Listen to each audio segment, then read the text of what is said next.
Olá, caríssimos, bem-vindos ao canal Apologistas da Fé Católica. Desta vez vamos tratar da questão relativismo religioso. Vou dar para vocês um motivo para que vocês rejeitem qualquer movimento interreligioso em que trate a religião de uma forma equiparada ao cristianismo, em que coloque qualquer tipo de movimento ou de religião, mesmo antiga, no mesmo patamar do cristianismo.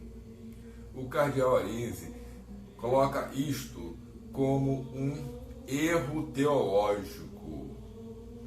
Isto ele fala em relação aos cristãos, bispos anglicanos, até alguns católicos que reconhecem a autoridade de equivalência de outras religiões. Vamos ver o que o cardeal Arinze falou no seu livro.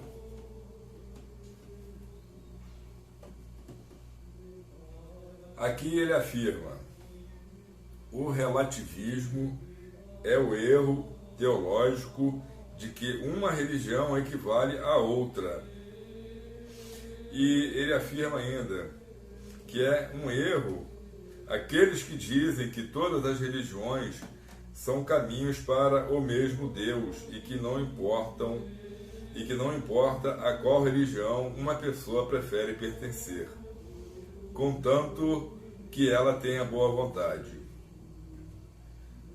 Bem, isto é bem objetivo que ele falou. E somos sempre orientados pelo próprio Papa, por vários papas na história, de que isto deve ser sempre seguido até o final dos tempos. Nós não podemos abrir mão da revelação. Aqui eu falo da revelação, da religião revelada por Jesus Cristo. Mesmo assim, em se tratando de revelação, um bispo anglicano, ele diz o seguinte: não trazemos Cristo para o mundo, Cristo é o Criador do mundo.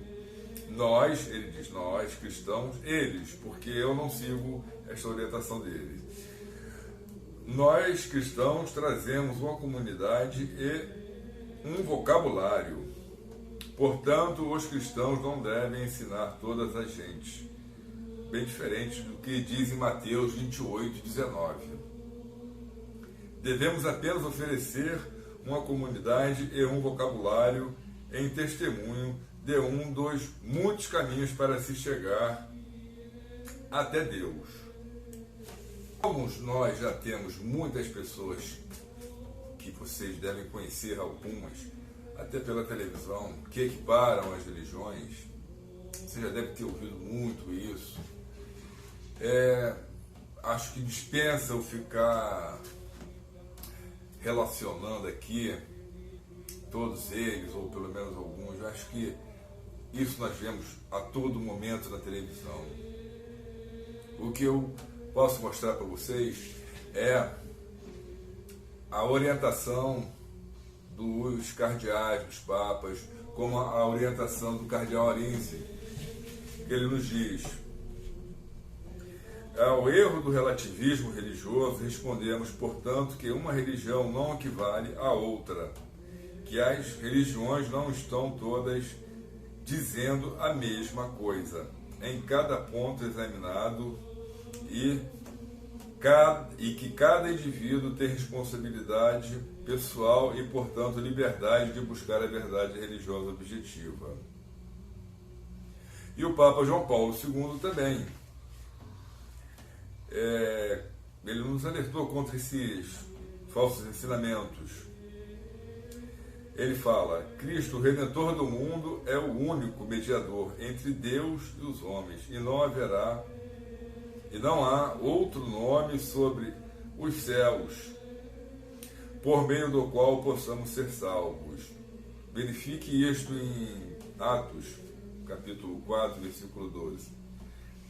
Os cristãos não podem transigir nisso, a menos que queiramos trair a fé que nos foi entregue pelos santos e mártires. Essa questão do relativismo é bem atual e cada dia mais vemos isso dentro da igreja. Vamos indo abordando essas questões em vários tópicos. Vamos falar agora do controle populacional. A questão do controle populacional, ela é um grande perigo para a nossa atualidade, principalmente para os países menos desenvolvidos. Vamos ver o que a ONU, uma reunião da ONU, chegou à conclusão. Verificamos aqui. Aqui eles chamam de um chamado para a cura global, que diz o seguinte: isso foi realizado no estado de Utah, nos Estados Unidos. Eles dizem assim: convocamos agora os líderes mundiais a implementar a pauta Terra e Fé e a usar esses princípios para guiar essa implementação na criação de uma cultura de cura global. Toda vida é sagrada e possui um valor intrínseco, independentemente do valor que os humanos lhe atribuam.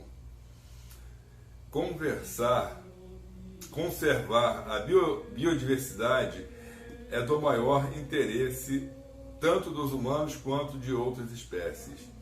A população humana deve ser estabilizada de modo a garantir a qualidade de vida e proteger os direitos das futuras gerações. É bem complicado, como eu disse para vocês. E um bispo anglicano, ele continua dizendo: agora o mundo está se afogando em pessoas, olha isso. E é algo evidente. O Paquistão tem o tamanho do Texas e é o país com a 8ª população do mundo. E por aí vai. Eles estão realmente querendo mexer com a população do mundo. E isso eu estou falando num período bem complicado, porque estamos num período de pandemia. E isso é algo que nós devemos ficar atentos. O Robert Miller, que é um apoiador das religiões unidas, de uma ética global,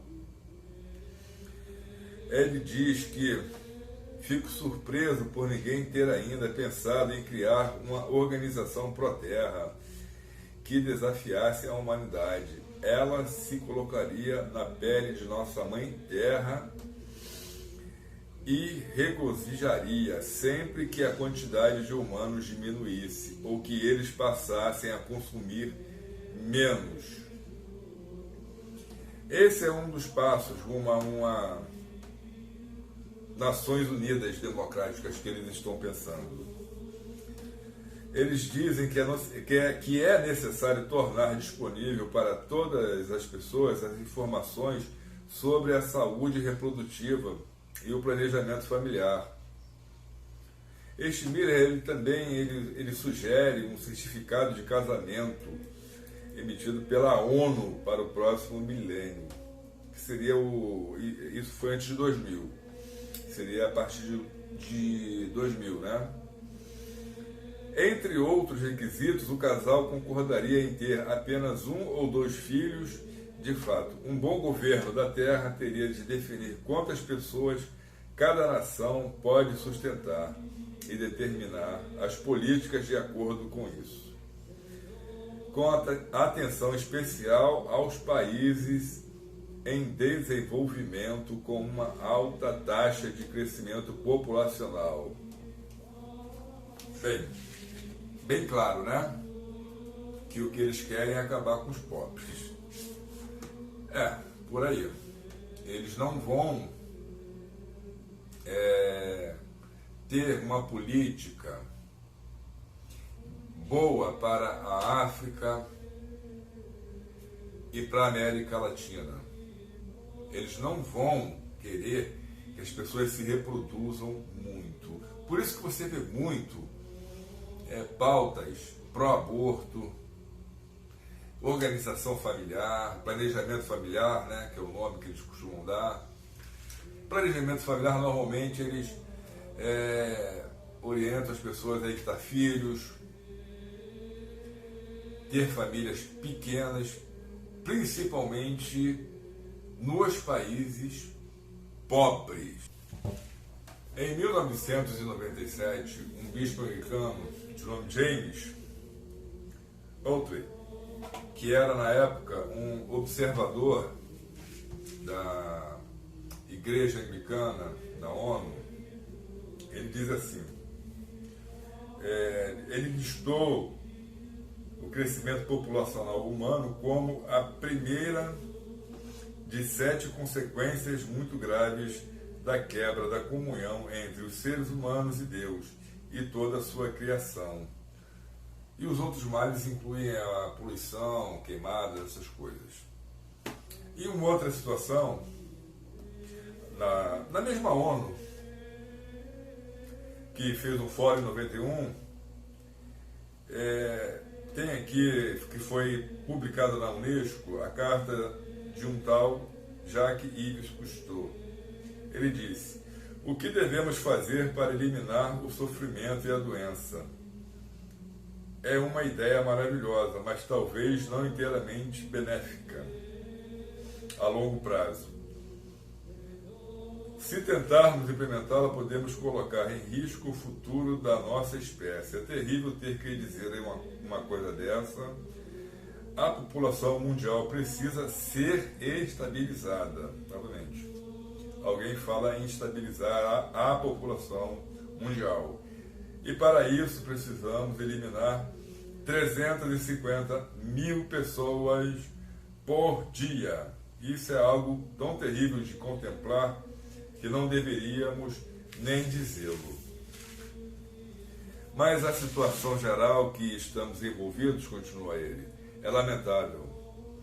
Faça as contas desse requerimento de eliminar 350 mil pessoas por dia. Isso dá um excedente de 127 milhões e 750 mil pessoas por ano, ou 1 bilhão e 280 bilhões de pessoas, milhões de pessoas a eliminar por década.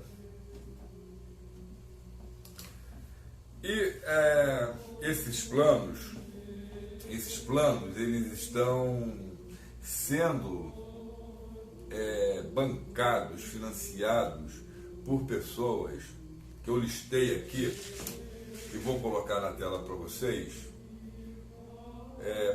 terem uma ideia, e vou tentar colocar mais ou menos o quanto que eles contribuem e em que épocas eles contribuem, começaram a contribuir, né?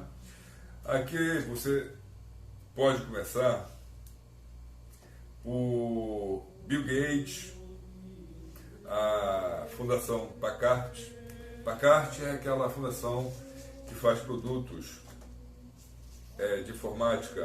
A Rockefeller, a Fundação Rockefeller, não é de estranhar. O Banco Mundial, o Fundo de População da ONU, a Fundação Ford, a Fundação Hewlett, a Fundação Mellon, a Fundação MacArthur, o Instituto Sociedade Aberta de George Soros e Ted Turner.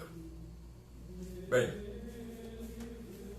agora eu vou falar aqui rapidamente dos alertas do Papa João Paulo II, para que você não diga que não foi avisado. Nós sempre estamos sendo avisados. Precisamos ter mais atenção ao que os nossos papas falam. Vejamos aqui o que o Papa João Paulo II fala. Ele diz: o faraó de antigamente, assombrado pela presença e pelo aumento do número das crianças de Israel, submeteu-as a toda espécie de opressão e ordenou que cada menino nascido de mulher hebreia fosse assassinado. Hoje, não poucos dos poderosos do mundo agem da mesma forma. Também são assombrados pelo atual crescimento demográfico e temem que os povos mais pobres e mais prolíficos representam uma ameaça à paz e ao bem-estar de seus próprios países. Consequentemente, em vez de buscar enfrentar e solucionar esses graves problemas, como respeito pela dignidade dos indivíduos e das famílias e pelo direito inviolável à vida de cada pessoa, preferem fomentar e impor por todos os meios possíveis um imenso programa de controle de natalidade, até mesmo a assistência econômica que eles estariam dispostos a dar é injustamente vinculada à aceitação de uma política anti-natalidade. Aqui, para fechar, aqui é mais uma fala do Papa João Paulo II, para que você tenha um embasamento da nossa igreja sobre o tema vindo de um Papa, não de mim. Ele fala aqui: é moralmente inaceitável encorajar, menos ainda impor o uso de métodos tais como a contracepção, a esterilização e o aborto de modo a regular os nascimentos. As maneiras de resolver o problema da população são muito diferentes. Os governos e as diversas agências internacionais devem, acima de tudo, lutar para a criação de condições econômicas, sociais, culturais e de saúde pública que permitirão aos casais em matrimônio fazer suas escolhas sobre a procriação em plena liberdade e com genuína responsabilidade. Bem, amados, para fechar, só para você ter uma ideia, nós estamos passando por um movimento que nos diz que está trazendo uma liberdade, mas é uma falsa liberdade. Entenda-se que é um sofismo. Eles estão trazendo um discurso que são palavras, apenas palavras. Dizem liberdade, mas uma liberdade vigiada, uma liberdade controlada. Isso não é liberdade em lugar nenhum. Então, essa questão que eu sempre pego em cima das palavras, do significado das palavras, de como interpretar as palavras, isto é muito importante, porque eles estão manipulando as palavras de uma forma que as pessoas não estão compreendendo o que está acontecendo. Então, você está avisado de que nós estamos passando por uma grande tribulação também. Já estamos passando por uma tribulação. E eu gostaria que você ficasse atento a isso e sempre observando o que está acontecendo ao seu redor. E sempre que eu puder, eu vou tentar trazer a vocês alguma informação. Por enquanto é só. Até a próxima.